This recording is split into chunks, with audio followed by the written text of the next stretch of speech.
여러분 어제 오늘 내일까지 2박 3일 동안 우리 대한예수교 장로회 통합 측 109회 총회가 지금 진행되고 있어요.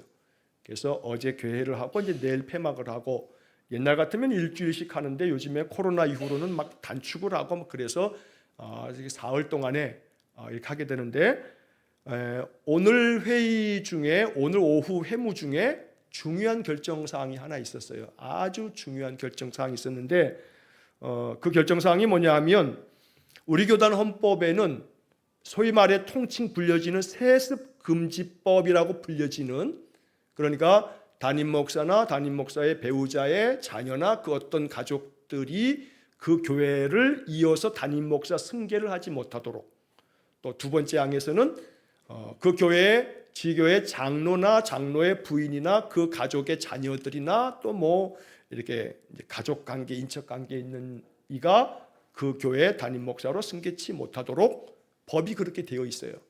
근데 그 법을 여러 해 전에 명성교회가 깼지요. 명성교회 김사만 목사님이 몇 년 동안 더 하시다가 나중에는 그 아들 김하나 목사에게 딴 데를 개척을 만들어 줬다가 나중에 다시 또 그를 불러들여가지고 지금 그 아들이 명성교회 담임 목사를 하고 있죠. 이게 세습이 된 거예요. 우리 교단의 가장 큰 이제 교회, 대표적인 교회라고 할 수 있는. 그래서 그게 이제 오랜 동안에 그 문제가 총회 헌법에 위반되기 때문에 이 헌법을 어떻게 처리할 거나, 뭐 현실적으로 그 교회는 그렇게 해서 이제 뭐 아들이 승계를 했으니까, 그래서 이 헌법을 이제 그냥 삭제하자, 이런 게 계속 물밑에서 이제 작업이 되다가 이번 총회에 이제 헌의가 올라갔어요. 이제 안건이 올라갔어요. 그래서 이제 헌법을 개정하자라고 하는 건데, 이제 헌법을 개정하려면 그 개정위원회에서 이제 헌법위원회에서 이 헌법을 이렇게 고칩시다라고 하는 안을 총회에서 과반수로 허락받으면, 그러면 그 허락받은 안건이 헌법 개정위원회로 가서 그 위원회에서 이제 1년 동안 연구해서 문구를 만들어 내년도 총회에서 이제 올리면, 총회에서 3분의 2가 결의하면 총회 결의가 되고, 그러면 이제 또 우리 60개 넘는 노회로 보내서 노회석상에서 다 이제 그 노회가 이제 또 3분의 2가 결의가 돼야 이제 이 헌법이 바꿔지는 거예요.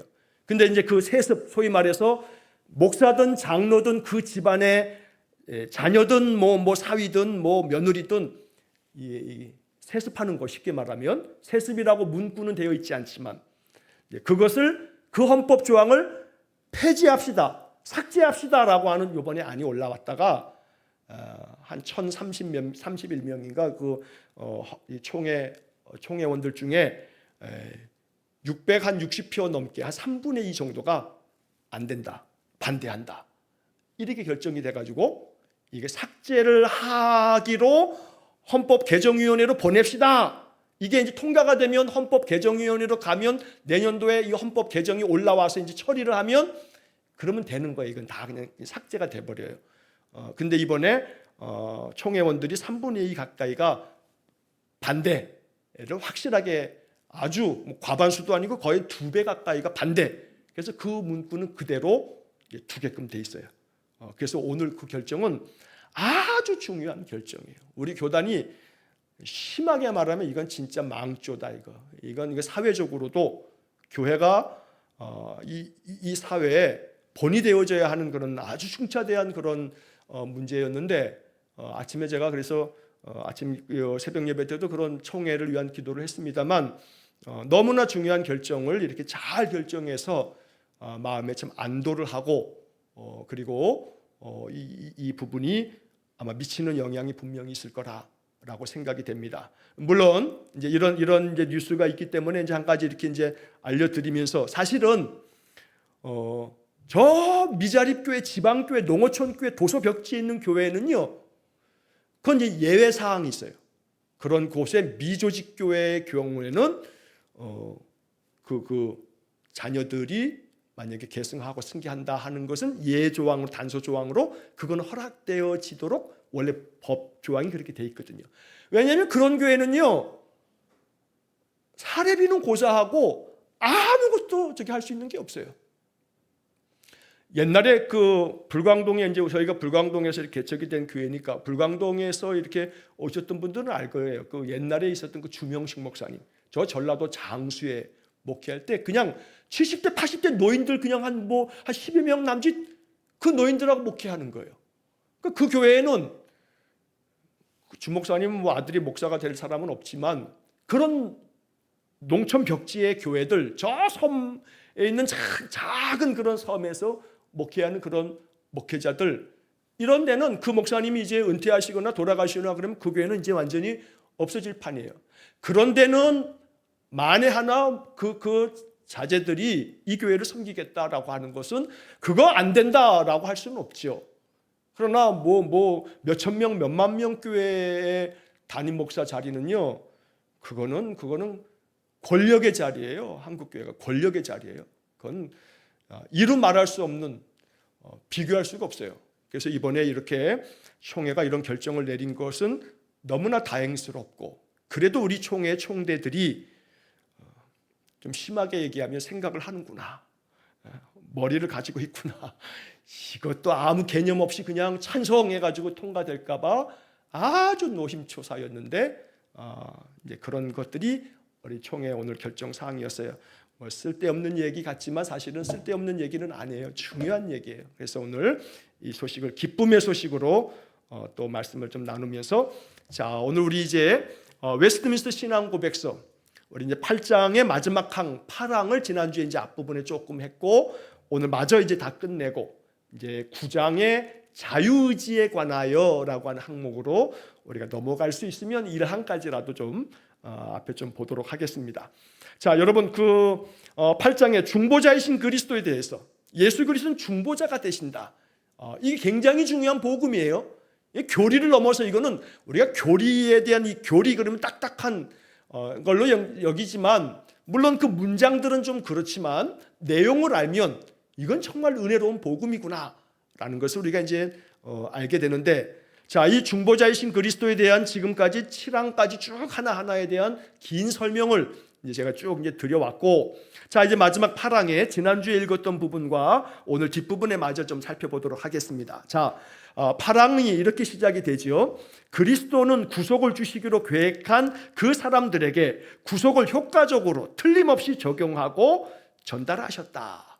자, 그래서 여기서 그리스도는 전달하셨다. 뭘 전달하셨냐 하면 구속을 전달하셨다. 구원을 전달해 주셨다. 자, 누구에게 전달해 주셨냐 하면 그리스도께서 계획한 사람들에게, 그러니까 계획된 사람들에게 이 구속 구원을 전달해 주셨다는 거예요. 그래서 이 구속이라고 하는 것, 구원이라고 하는 것이 죽으면 천국 가는 거, 이렇게 단편적으로 아주 단선적으로 얘기하면 안 돼요. 죽으면 우리의 육신은 흙으로 가요. 예수 그리스도께서 다시 강림하실 때까지. 그러나 우리의 영혼은 하나님의 품에 이제 하늘나라로, 주의 나라로 이제 임하게 되어진다고 우리는 신앙 안에서 고백하죠. 가톨릭은 그 죽은 영혼이 연옥에 가 있는 거예요. 연옥에, 임시처소 같은 연옥에 갔다가 나중에 천당 가는 거지요. 그런 어떤 교리들은, 그런 논쟁들은 그렇게 유익한 논쟁은 되지 못해요. 그건 신학자들이나 싸우라고 하고, 우리에게 중요한 것은 구원의 문제는 우리가 죽고 나면 천국에 가는 이런 것으로만 이해하면 안 된다. 구원은, 또 구속의 은혜는 날마다 나의 일상 속에서, 이 인생 속에서 지금도 계속되어지고 있는, 제가 그래서 늘 영생을 얻는다라고 하는 것은 인생이 끝나면 영생이 시작되는 게 아니고, 영생이라고 하는 전체 집합 안에 우리 개개인의 인생들이 그 안에 이렇게 부분 집합으로 있는 거예요. 그러니까 우리 인생도 그 영생이라고 하는 영원한 생명의 은혜 안에 그 인생도 다 포함되어 있어요. 영생을 누리며 살아가야 되는 거예요. 그 영생을 누리며 살겠다는 찬양이 있는 것처럼, 그 영원한 생명이라함이, 그 영원이라고 하는 것이 영원한 생명, 자꾸 그 영원이라고 하는 것을 시간적 이해로, 시간이 영원토록 끝도 없는 영원한 시간처럼 이해하니까 자꾸 우리가 이게 아이고 이렇게 사는 것도 지겨워 죽겠는데 영원히 산다고 이러한 불상사가 생기는 거예요. 그게 아니고 영광스러운 생명, 그 영광을 이루 말할 수 없는 감격과 희열과 기쁨이 충만하고 이건 인간의 언어로 다 표현할 수 없는, 그래서 그냥 영광스러운 생명이라고 저는 그렇게 지칭하는 거예요. 그 영생의 은혜가 우리가 이 인생을 사는 동안에도 날마다 고백되고 경험되어져야 한다라고 하는 점에서 이걸 얻는 게 구원이요 구속이다. 그래서 그리스도는 그 구속을 전달해 주는데 누구에게 전달해 주냐면 계획한 사람들에게. 근데 그 계획한 사람들이 구속을 주기로 계획한 사람들, 이게 지난주에도 말씀드린 것처럼 기계적인 결정론이 되면 안 된다. 다시 말하면 어떤 일부 사람들이, 아주 보수적인 교단에 속해져 있는 교회들은 아직 그 예정론을 그대로 받아들여요. 하나님께서 태어날 때 천국 갈 놈, 지옥 갈 놈 다 정해놓으셨다. 이런 식의 사고를 가지고 있는 교단들이 좀 있어요. 그렇게 배우는 거죠. 그러면 성도들도 그런 줄 알아. 그러니까 이게 신학이 중요한 거예요. 신학이. 그러한 아주 보수적이고 근본주의적인 신학에 쌓이면 그런 어떤 예정에 대한 교리도 아주 기계론적 결정론이라고 말하는 결정론적인 예정론을 받아들이게 되는 거예요. 우리는 그러한 예정론을 그거 바르다고 생각하지 않아요. 그러니까 구속을 주시기로 계획한 사람들이라고 하는 것은 예수 그리스도를 영접한 사람들이 계획된 사람이에요. 예수를 나의 구주로 영접한 사람들에게 하나님의 자녀가 되는 권세를 주시겠다고 요한복음 1장에 나오는 약속이 이미 창세전에 아담과 하와 창조 이후에 아담과 하와의 범죄의 원복음이라고 말씀드렸죠. 창세기 3장 15절.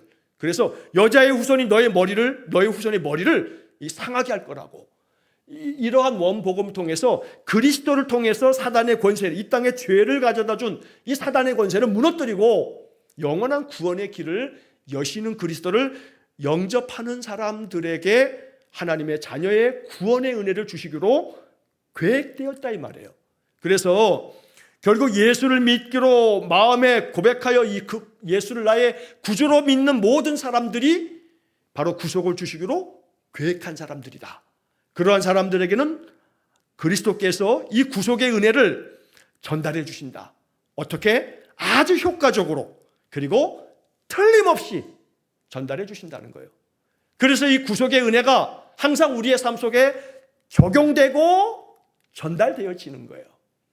결국 여기서 적용하고 전달하셨다라고 하는 부분에 구속이 나의 삶에 적용이 되어야 되는 거예요. 구속은 구속이고 나는 나. 이거는 이거 완전히 예수를 믿어도 예수 믿는 은혜 안에 살지를 못하는 거예요. 자유함이 없어요. 그래 예수의 복음 안에서 내 그 복음이 내 삶 속에 적용이 돼야, 그래야 그 복음의 은혜를 누리며 사는 건데, 알아. 다 알고는 있어. 알지만 그건 그거고 난 나라야. 나는 나야 그냥. 그러니까 이게 적용이 안 되면 이 영생의 구속의 은혜를 누리지 못하니까 인생의 멍해 속에서 자꾸 연연하고 근심하고 불안해하고 두려워하고 막 그러는 거죠. 예수 믿는다고 괴로움이 싹 다 없어져요? 그건 거짓말이에요. 예수 믿으면 뭐 만사형통? 그거 만사형통하리라고 하는 찬양이 이게 자칫하면은 이게 좀 오해를 불러올 수 있어요. 만사형통 아니에요. 근데 그 만사형통 아니라고 하는 말은 그들이 그렇게 생각하는 것처럼 예수 믿고 기도하고 그러면 모든 문제가 다 해결되나? 그런 점에서는 만사형통이 아니나 하나님의 뜻이 성취됨에 있어서는 그 만사가 하나님의 뜻은, 하나님의 이루시고자 하는 하나님의 계획은 다 형통이죠. 내가 원하는 바대로는 안 될 수 있지만 그런 점에서 내 기준에서의 만사형통이 아닌 하나님 기준에서의 만사형통으로 고백하고 찬양해야 될 부분이죠. 그 가사가. 자, 그런 점에서 구속이 내 삶 속에 적용되어진다라고 하는 것이 말씀 한 구절 한 구절에 담고 있는 소망과 그 약속들이 내 안에 믿어짐으로써 이 구속의 은혜가 내 속에서 내 마음과 생각에 효과를 발휘해야죠. 효과를. 열이 막 올라. 해열제를 먹었어. 아이고 조금 30분 1시간 지냈더니 열이 때려 떨어져. 와, 이거 해열제의 효과가 내 이 열을 내리는 효과가 있는 거 아니겠어요? 그런데 이 효과가 없으면 적용이 안 됐다 이 말이에요. 여전히 찬송을 부르고 기도하고 말씀 가지고 살아가고 있음에도 불구하고 매일 불안해. 물론 여기서 한 가지 약간 조금 딴 얘기는 아니지만, 그럼에도 불구하고 불안이 계속되어진다라고 한다면 여러분, 그거는 치료의 영역에 넘어가는 거예요. 이걸 잘 구분하셔야 돼요. 한때, 지금은 이제 그렇게까지 이 목회자들도 너무 무식한 짓을 안 하지만, 한때 이거 정신건강의학과의 여러 이 질병들에 대한 부분들을 그냥 귀신 들렸다, 그러면서 이건 축사해야 된다, 그럼 뭐 안수기도 하고 막 두들겨 패는 안찰도 하고 막 그랬단 말이에요. 그래서 정신건강의학과에서 치유되고 치료되어져야 할 그런 어떤 병적인 요소를 다 영적으로 해석해 보겠다라고 하는 이러한 어떤 신학적인 이 만용이 이 교회를 참 이상한 집단으로 만들었던 때가 있어요. 지금은 이게 굉장히 이 목회자들 신학적인 훈련도 돼 있어가지고 그렇게는 하지 않지만, 자, 그래서 내가 예수 안에서 찬송과 기도와 말씀 안에서 이 복음의 은혜와 구속의 능력이 내 삶 속에 적용되어짐으로 이런 모든 것들을 주께 맡기고 내 마음에 이런 모든 부분에 자유함을 얻고 평강이 내 속에 가득한 그런 삶을 날마다 누리며 살아가는 거, 이게 우리에게 적용되는 복음의 효과인데, 그럼에도 불구하고 내 안에 계속되는 이 아주 그 극심한 강박과 불안과 찾아오는 그 엄습하는 공포로 인한 많은 그 몸의 작용들의 증상이 나타나고 한다면, 그건 이제 소위 말해서 이게 장애라고 붙는 불안장애 혹은 기분장애 혹은 또 그것으로 인한 또 여러 가지 공황장애, 또 여러 어떤 이상심리가 보여지는 그런 장애가 발생이 돼요. 근데 그 장애라는 말이 우리가 자꾸 이게 듣기가 좀 유감스러운데, 원래 그 장애라고 표현되는 불안장애, 기분장애, 무슨 뭐 섭식장애, 행동장애, 어떤 여러 장애가 붙어 있어요. 이 정신과 이게 이 진단 그 목록에 보면. 근데 그 장애라는 말이 영어 단어의 그 병명들 보면 그 장애가 다 뭐라 되어 있냐면 디스오더. 그러니까 디스, 이 부정, 반대를 뜻하는 그 접두사에다가 오더, 질서. 질서가 깨져 있는 거예요. 질서가 깨진 거. 그게 장애예요. 그러니까 우리 안에 평안하게 가득 평안함이 유지되고 평정심을 유지해야 될 마음들이, 이게 질서가 깨져버리는 디스오더 상태가 6개월 이상, 그리고 나의 일상생활이 완전히 많은 어려움이 끼칠 정도의 많은 그런 것들이, 일상이 이게 흐트러지고 깨어지는 것들이 6개월 이상 지속되고 몇 가지 이런 것들이 되어지게 되면, 그럴 경우에는 적절한 치료가 필요한 거예요. 이거는 호르몬의 문제인 거야. 이거는 영적인 문제가 아니고 호르몬의 문제이기 때문에 적절한 약으로 그런 증상들을 완화시켜주는 호르몬의 조절을 해줘야 되기 때문에, 이거 여러분 건강하게 이걸 이해할 필요가 있어요. 자, 그러나 그런 어떤 내 안에, 이 뇌 안에서 엄청나게 많은 이 뇌가 우주거든요. 작은 우주라고도 불릴 만큼. 그래서 그 미세하고 그런 어떤 호르몬적인 작용들은 뭐 뼈나 뭐 여러 장기들처럼 이것도 역시 마찬가지로 인간의 장기 아니겠어요? 거기서 발생되어지는 이상들은 뇌의 어떤 여러 가지 호르몬적인 여러 가지 어떤 이상들로 인해서 사람의 어떤 그런 심리 상태에 여러 질병들이 나타나기도 하는 거예요. 그건 이상한 문제가 아니에요. 뭐 뼈가 부러졌다고 이상한 거 아니잖아요. 부러질 수 있는 것처럼. 이런 것처럼 우리 안에 그런 어떤 우리의 마음과 정서와 어떤 우리의 이 인지에 대한 부분에 어떤 디스오더 상태가 될 수도 있지만, 그것은 그럴 경우에는 적절한 이 하나님께서 주신 그런 일반 은총 안에 의학적인 도움이 필요한 거예요. 그 치료의 과정을 우리가 이렇게 밟아가면 되는 거죠. 그러나 그거를 포함해서 동시에 우리의 삶 속에 이 구속의 은혜는 우리 안에 이것이 적용되어지고 전달되어졌을 때 우리 인생의 수많은 멍해들을 우리가 능히 극복할 수 있는 담대함이 생겨요. 담대함이. 그리고 마음 가운데 그 하나님 주시는 그 은혜에 내가 내 삶을 탁 맡기면, 은혜의 바다에 내가 확 던져지면 내 안에 주께서 주시는 평안이 충만하게 거칠 것이 없는 거예요.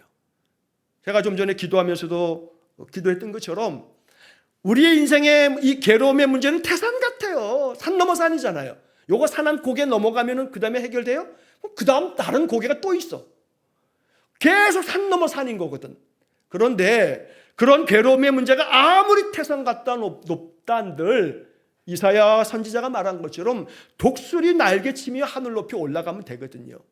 그런 점에서 이 구속이 효과적으로 틀림없이 적용되고 전달되어지는 것, 이게 그리스도께서 중보자로서 우리에게 해주시는 은혜라는 거예요. 그 중보자이신 그리스도는 뭘 하냐면 구속의 은혜를 주시기로 계획한 예수를 구주로 믿는 모든 이들에게 이 놀라운 구속을, 아주 구속의 놀라운 능력과 은혜가 효과적으로 작용되도록, 그 능력이 틀림없이 우리의 삶 속에 적용되도록 우리에게 전달해 주신다고요. 그러니까 이 한 구절이 우리의 마음속에 확고한 믿음의 은혜로 받아들여져서 그 구속의 은혜가 우리 안에 효과를 발휘하고 정말로 틀림없이 나한테 전달되어서 이 능력을 가지고 살아갈 수 있기를 다시 한번 간절히 축원합니다. 자, 그 뒤에 있는 것에 그들을 위하여 중재하시고 구원의 비밀을 말씀 안에서 그리고 말씀을 통해서 그들에게 나타내셨다. 그러니까 예수 그리스도는 그 구원받기로 계획된 예수를 구주로 믿는 모든 사람들에게 그들을 위해서 중재하시는 거예요. 하나님 앞에서 변호사가 되셔서 무슨 죄라도 우리를 변호해 주시고, 심지어는 당신이 그 내 죄까지 다 짊어지겠다고 십자가에 죽으신 분이거든요. 그렇게 중재를 해 주시고 이 구원의 비밀을 말씀 안에 다 담아주신 거예요. 말씀 안에. 말씀 안에서라는 것을 이렇게 이해하면 좋겠다 이 말이에요. 이 구원의 비밀을 말씀 안에 다 담아줬어. 신구약 성경은 하나님께서 성령의 감동으로 이 말씀 안에 이 구원의 비밀이 다 담겨 있어요. 그래서 이 말씀을 여러 가지 모양으로 묵상하고 다각적인 방법으로 이 말씀이 내 삶 속에 적용되어지도록 더 깊이 묵상하다 보면 이 말씀 속에서 예수 그리스도의 그 구원의 비밀과 능력을 우리가 전달받게 되는 거예요. 그래서 말씀 안에서 이 구원의 비밀, 구원의 능력을 찾아가야 하고 만나야 된다. 또 말씀을 통해서 그들에게 나타내셨다. 그 말씀이 능력인 거예요. 말씀이 권능이 되는 거예요. 창세기 1장에 창조하실 때 빛이 있으라 말씀하시니 그대로 되니라. 창세기 1장에서 너무나 은혜로운 복음이 뭐냐면 그대로 되니라. 그대로 되니라. 이게 창세기 1장의 무지무지한 복음이거든요. 그대로 되니라. 말씀하시니 그대로 되니라. 이게 창세기 1장의 엄청난 비밀이거든요. 그러면 말씀이 육신이 되어 우리 가운데 오셔서 우리에게 주시는 그 말씀은 그 말씀 속에서, 말씀을 통해서 우리 속에 하나님의 구원의 비밀과 구원의 능력을 나타내신다고요. 나타내신다고요. 그러니까 이 문장에서 나타내셨다. 이게 엄청난 거예요. 이게. 구원의 능력이 내 삶 속에서 나타나야 될 거 아니겠어요? 해열제를 먹으면 열을 재면 체온계가 떨어져야지 숫자가. 나타나는 거죠. 나타나는 거. 이게 안 나타나면 아니 숫자가 40도 이게인데 해열제를 먹어도 체온계를 쟀더니 40도야. 나타나질 않는 거지 이게. 그러니까 약효가 나타났느냐 나타나지 않느냐는 이게 체온계를 딱 재봤는데 37도로 내려가고 36.5도로 내려가더라. 그러면 그 효과가 그것이 나타나게 된 거 아니겠습니까? 그러니까 그리스도는 우리를 위해서 중재해 주실 뿐만 아니라 이 구원의 비밀을 우리로 하여금 말씀 안에서 이것을 만나게 해주시고 그 말씀이 능력이 되어서 말씀을 통해서 우리 가운데 이 구원의 비밀과 능력이 나타나는 거예요. 나타나는 거. 이걸 나타내신다고요. 내가 막 내 의지로, 내 노력으로 막 나타내는 게 아니고 나타내셨다. 주체는 누구예요? 그리스도가. 주님이 우리 안에 나타내시는 거야, 이게. 그러니까 쉽게 말하면 저절로 그렇게 되어지게 되어 있는 거거든요. 그건 정말로 은혜로운 사람이에요. 내가 억지로 막 기름 짜듯이 막 짜내는 거, 이게 불필요하진 않아요. 이런 게 헛되고 이런 건 필요 없다고 하면 안 돼요. 한마디로 말하면 예를 들어서 감사 노트를 리필하시는 분들이 몇 분 계세요. 감사 노트를 다 썼다고 감사 노트 바꿔달라고 저한테 오시는 분들이 있어요. 그래서 한 1년에 한 번씩 와가지고 이게 주기적으로 그걸 바꿔가시는 분이 있어요. 그러나 많은 성도님들의 가정에 연두색 작은 노트가 다 어딘가에 다 올려져 있을 거야. 어느 때서부터 얘가 하얀 종이로 그대로 있을 거야. 쉽지 않거든요. 근데 이게 이제 습관이 되신 분들은 그냥 매일 써. 매일 습관처럼 써. 거룩한 영적 습관이거든요. 감사 노트는 평생 리필이야. 무료로 공짜로. 자, 그런데 그렇게 짜내는 게 뭔 소용이 있어? 아니요, 소용이 있어요. 그런 노력이 불필요하거나 소용없다고 하면 안 돼요. 그러나 그리스도께서 주시는 구원의 은혜와 비밀 속에 있는 능력은 우리 안에 성령의 감동이 충만해지면서 이게 이러한 어떤 말씀을 통해서 이 구원의 비밀, 구원의 능력, 구원의 은혜를 우리 속에서 나타내신다고요. 하나님이 내 안에 솟아나와. 걱정거리가 안 돼. 막 걱정거리에 문제가 있는데도 불구하고 내 마음은 편안해. 걱정이 안 돼. 왜냐하면 주님이 그 구원의 은혜 안에서의 그 마음의 평강을 내 속에서 주시는 거야. 내가 왜 예전 같으면 이것 때문에 내가 진짜 막 신경 쓰고 또 잠 못 자고 막 이거 막 안달복달일 텐데 이거 내 마음 그냥 덤덤하고 편안한데 뭐 하나님 인도하시겠지라고 하는 그런 마음도 들고 그러면 그건 뭐예요? 하나님이 나타내시는 거예요. 그리스도께서 나타내시는 거예요. 내 안에 신실하신 하나님을 믿음으로 합력하여 선을 이루시는 하나님이신데 하는 마음이 드는 거죠. 이래서 우리들이 이 약속의 말씀들을 통해서 그 말씀의 능력이 나의 삶 속에 나타나지는 그런 은혜가 있다는 거지요. 이것이 그리스도께서 우리를 위해서 중재하시면서 이루시는 효과적으로 틀림없이 전달되어지는 구속이다, 구원이다, 영생이다 이게. 그래서 날마다 이 비밀을 날마다 여러분들에게는 비밀이 아닌 나의 삶에는 은혜로운 경험이요 날마다 일상에서 누리는 축복이 되기를 간절히 축원합니다. 자, 그 다음 문장에 보면 성령을 통해서 효과적으로 믿고 복종하도록 그들을 설복하시고 시키고 그의 말씀과 성령으로서 그들의 마음을 다스리신다. 뭘 통해서냐면 성령을 통해서 이 예수를 믿기로 계획단, 이 구속을 받기로 주기로 계획하신 그 사람들, 그 신자들의 마음을 다스리신다고요. 성령을 통해서 다스리시는 거예요. 뭐를? 우리들의 마음을요. 우리의 마음을 다스려 주세요.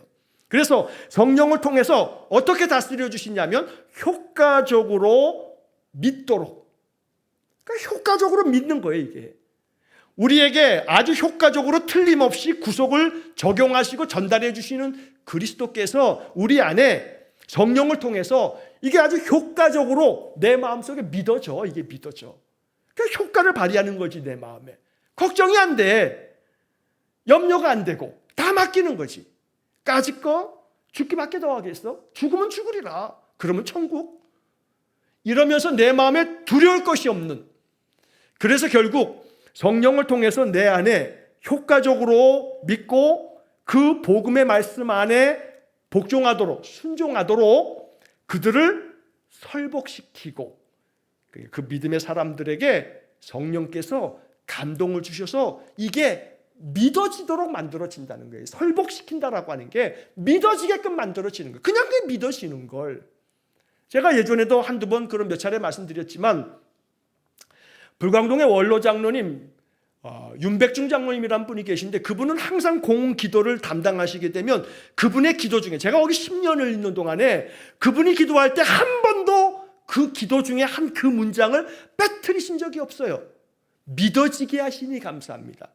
제가 그 윤백중 장로님을 기억하면 그 기도가 제게 너무나 많은 감동이 됐거든요. 그 장로는 그 기도문 중에 단 한 번도 그 기도문을 빠뜨리지 않아요. 믿어지게 하시니 감사합니다. 믿어지는 거거든. 내가 믿었다가 아니라 주님이 나를 믿어지게 하셨다고 고백하시더라고요. 그건 그분의 신학이야. 그분의 진실한 그 평생의 그 신앙 고백이거든요. 믿어지는 거. 결국 그들을 설복시키고 주님께서 성령을 통해서 우리를 설복시키는 거예요. 설득시킨다 이 말이에요. 그래서 우리의 마음이 그런 감동이 내 마음속에 저절로 믿어지는 거죠. 그래서 효과적으로 믿고 복종하도록 우리를 설득시키고 설복시키셔서 그의 말씀과 성령으로 우리를 다스려 주신다고요. 말씀과 성령으로 다스려 주시는 거예요. 뭐를요? 우리 마음을요. 문제는 마음의 마음. 제가 며칠 전에 아침 기도문에 그렇게 썼죠. 마음먹기 달려있다고 세상 사람들 말하는데 맞다고요. 그러나 마음먹기에 달려있는데 그 마음 먹는 게 마음대로 되냐고요. 그게 안 되거든요. 문제는 내 마음인데 내 마음대로 안 된다고요. 인생이. 결국 그래서 우리는 내 마음을 다스리는 게 이게 신앙훈련이고 경건훈련이고, 그 다스림이 나의 자아를 가지고 이렇게 컨트롤하는 마인드 컨트롤이 아니에요. 기독교는 그건 기독교의 영성이 아니에요. 뭐 명상을 하면서 뭐 요가 명상 별의별 뭐 많은 명상 요법을 가지고 자기 마음을 잘 컨트롤하고 다스리고, 이거는 기독교의 영성이 아니에요. 기독교의 영성의 마음 다스림은 말씀의 주님께서 주신 약속의 말씀이 내 마음에 믿어짐으로 인해 그 말씀이, 왜냐하면 내 몸과 마음을 창조하신 하나님이시니까, 하나님이 창조하실 때 창조의 그 설계도대로 만드셨으니 하나님의 법대로 내 마음이 말씀대로 내가 순종하여 그 말씀이 내 안에 깊이 들어와서 능력 안에 발휘되면 내 마음은 주의 말씀에 의해 이게 순종의 길로 나아가면서 내 마음이 다스려지는 거예요. 내 자아가 이런 모든 것들, 마인드 컨트롤, 이게 아니에요. 기도가 마인드 컨트롤과 다름없지 뭐 있다고 소리하면 안 돼요. 신자들이. 기도라는 게 그게 딴 거 없어요. 그게 곧 마인드 컨트롤이야. 있다고 소리하면 안 된다고요. 그런 영성이 아니에요. 그리스도의 은혜로 주어지는, 주께서 내게 선물로 주신 그 은혜로운 믿음으로 그의 말씀에 의해서 내 안에 부어주시는 그런 평강이 내 생각과 내 의지와 감정과 기분과 나의 모든 어떤 그런 행동 방식의 습관까지도 영향을 미쳐서 이걸 다스려 주시는 주의 은혜, 이걸 우리가 이런 신앙 고백 속에서 내 것으로 받아들이는 거죠. 자, 그 다음에 마지막 문장을 보면 그리스도의 놀랍고도 신비스러운 통치에 가장 합치되는 방법으로 그의 전능과 지혜로서 그들의 적을 물리치신다. 이 마지막 문장도 참 의미심장한 문장인데, 자, 그리스도의 놀랍고도 신비스러운 통치에 가장 합치되는 방법으로, 그러니까 그리스도는요 우리 모든 인생과 온 역사를 통치하고 계세요. 다스리고 계시는 거예요. 우리는 창조의 신앙을 믿거든요. 그 창조의 신앙은 지금도 하나님이 우주 만물의 운행과 역사를 다스리시고 계시는 거예요. 그 다스림 안에 주님은 놀랍고도 신비로운 통치의 섭리로 지금 이거 모든 것들을 이끌고 계시는 거거든요. 자, 그런데 그렇게 그 놀랍고도 신비스러운 통치의 영역이 정말로 보잘것없는 나 같은 인생조차도 주님은 놀랍고 신비스러운 은혜로 우리를 다스려 주시는 거예요. 내가 그만큼 귀한 거예요. 나를 향한 하나님의 그 신비로운 계획이 있는 거예요. 나 같은 존재에게조차도, 권세자에게만, 명예가 높은 이에게만, 많은 것들을 배운 학력을 가지고 있는 자나 아니면 부귀영화를 가지고 있는 그 어떤 명망가에게가 아니라 천하디 그지없는 나 같은 이 연약한 존재에게도 하나님은 천하보다 귀한 존재로 나를 여기시면서 하나님의 그 놀랍고 신비스러운 섭리로 나의 인생의 삶을 통치해 주신다고요. 이것을 위해서 가장 이러한 놀랍고 신비스러운 통치에 가장 적합한 합치되는 방법으로. 그러니까 이 방법은 놀라운 방법이고요, 신비스러운 방법인 거예요. 하나님이 우리를 이끄시고 다스리는 방법 자체가, 이건 정말로 아주 신묘막측한 방법으로 이끄시는 거예요. 이 하나님의 방법을 우리 신뢰해야 돼요. 믿어야 돼요. 내가 왜 저 인간하고 결혼해가지고 내 팔자가 왜 이렇게 엉망이 됐나, 이렇게 해서 내 팔자야. 아휴, 막 집사님, 막 권사님, 막 이런 분들이 막 팔자 타령하면 돼요, 안 돼요? 그러면 안 돼요. 팔자 타령하면 안 돼. 그러면 안 돼. 내 인생의 삶에 신묘막측하신 하나님의 그 신비한 통치하심이 있는 거예요. 그 인간하고 내가 결혼한 하나님의 그 신비한 섭리가 있음을 믿으셔야 돼요. 이러면 이게 아멘 해야 되는데 노멘 그러면 안 돼. 나는 이건 아멘이 될 수 없어 그러면 안 돼. 우리가 아직 하나님의 놀랍고도 신비스러운 통치를 모르기 때문이죠. 왜냐하면 그때의 선택은 나의 선택인데, 내 선택이 잘못되었다. 내가 그때 그 김 씨가 아니라 이 씨한테 시집 갈 걸, 내가 그때 박 씨가 아니라 오 씨한테 장가를 갈 걸, 막 이따구 소리를 하면 안 되는데, 그 선택은 나의 어떤 선택인데, 우리가 다음 주서부터 이제 자유의지에 대한 공부를 하다 보면 이게 재밌는 얘기들이 많아요.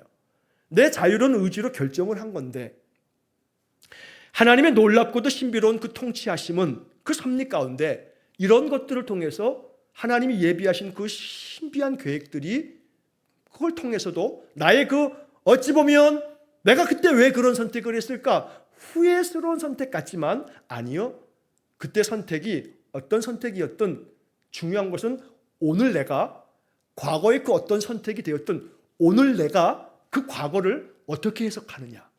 그래서 내가 이 과거 어떤 선택으로 인해서 만들어진 지금 나의 현재의 삶을 내가 이제 어떻게 해석하고 앞으로를 어떻게 전망하면서 살아갈 거냐라고 하는 것에 있어서 믿음은 엄청난 능력을 발휘하는 거예요. 믿음의 힘이 여기에 있어요. 내가 지난날 어떤 선택을 했는데 내가 그때 왜 그 직장에 가가지고 내 인생이 이렇게 꼬이게 된다. 내가 그때 왜 그 사업을 해가지고 그 사기꾼을 만나가지고 내가 홀라당다 말아먹어 내 인생이 이렇게 망조가 됐나. 이러면 안 되는 거예요. 그때 선택은 내 선택이지. 하나님 왜 이러셨습니까? 그러면 또 안 됐죠. 내 선택이거든. 나의 자유로운 의지의 선택이었어요. 그러나 그것이 흥했던 망했던, 그걸로 인하여 행복했던 불행했던, 중요한 것은 그건 뭐 후회 안 들, 그거 뭔 소용이 있어요? 엎질러진 물인데. 그러나 그걸로 인해서 내가 이런 인생의 많은 여정 속에 오늘 이렇게 이르렀는데, 그 인생의 고난은 고난대로 나로 하여금 연단의 기회로 내 신앙이 하나님 찾는 믿음이 되었으니, 그러면서 내게 주시는 은혜가 내가 알지 못하는 영역에까지 깊은 은혜가 있었던 거거든요. 중요한 것은 오늘 나의 이 현재 삶을 이제 나는 하나님의 그 그리스도의 놀랍고도 신비로운 그 통치를 믿으면 오늘이 새롭게 해석되는 거예요. 그러니까 이 그리스도의 놀랍고 신비로운 통치는요, 지나간 과거를 어떻게 하지 못해요. 타임머신 타고 돌아가서 그걸 그때의 선택을 바꾸어 놓아가지고 내 인생이 다시 바뀌게 할 수는 없어요. 우리의 역사는 시간의 직선의 역사가 아니거든요, 기독교는. 그러니까 다시 돌아가서 어떻게 그걸 바꾸어서 내 운명을 바꿀 수는 없어요. 이 불교의 어떤 윤회, 이게 회전하고 이게 빙글빙글 돌아가는, 이거 순환의 역사가 아니에요, 기독교는.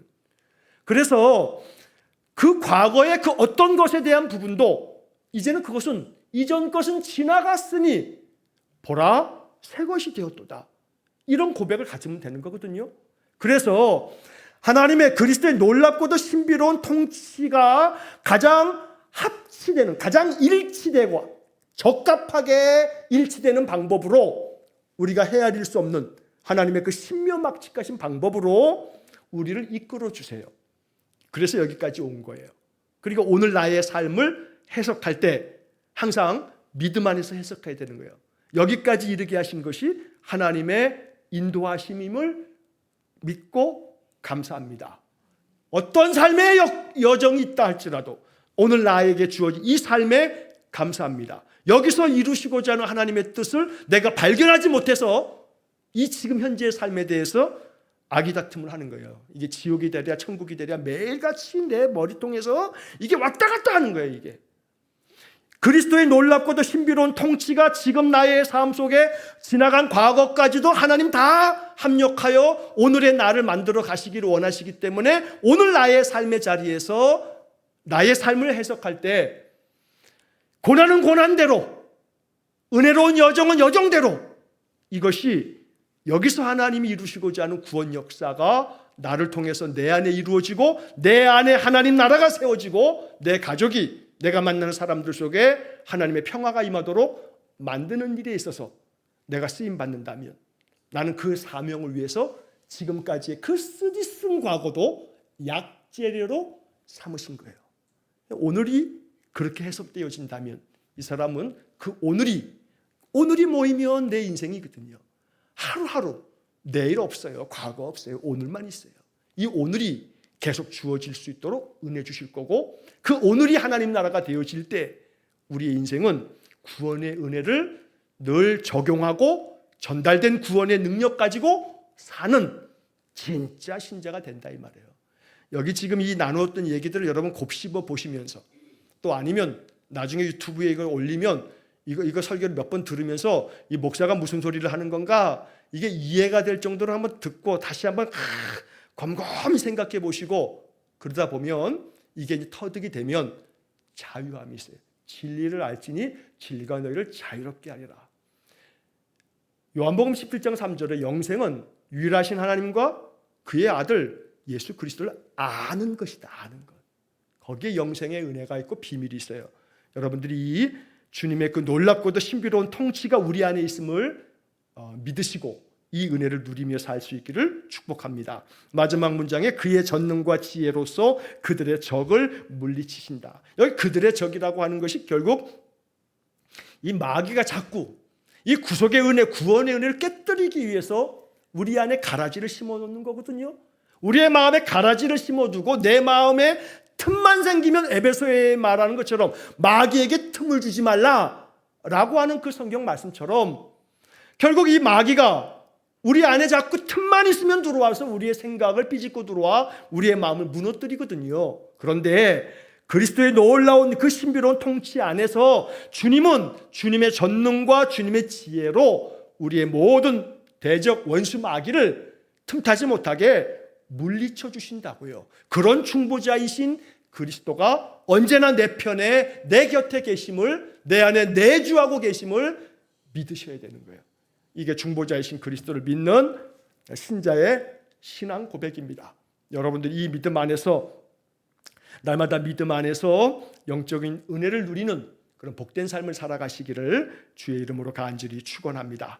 자, 오늘은 여기까지 하고 9장의 이제 자유의지에 대한 아주 흥미진진한 그런 주제가 될 텐데 9장의 1항에 대한 것은 앞부분에 한 문장이라도 좀 할까 했는데 좀 말씀이 길어졌습니다. 이것부터는 다음 주에 또 9장 새롭게 자유의지에 관하여라고 하는 것들을 살펴보도록 하겠습니다. 함께 기도하겠습니다.